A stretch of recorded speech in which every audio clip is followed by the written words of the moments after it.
aksiyalarini bilmadim-ku, mani xayolimdagi shirinlik aynan shunaqa bo'ladi. Shokoladniy, sochniy biskvit midangizga umuman tegmaydigan ko'pgina cheez krem ustiga bo'lsa achchiqqina shokoladli ganash qo'yilgan. Maslaga retseptini qoldirgunimgacha zerikmaslik uchun like bosib, kommentga rahmatinglarni yozib turinglar. Idishga 3 ta tuxumni oq va sarig'ini birgalikda solasiz, chimdim tuz solib mikserlashni boshlaysiz.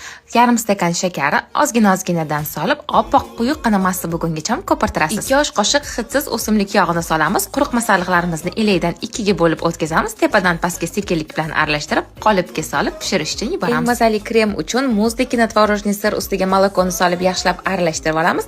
Ustidan qaymoqni solib qattiq krem bo'lgunigacha ko'pirtiramiz.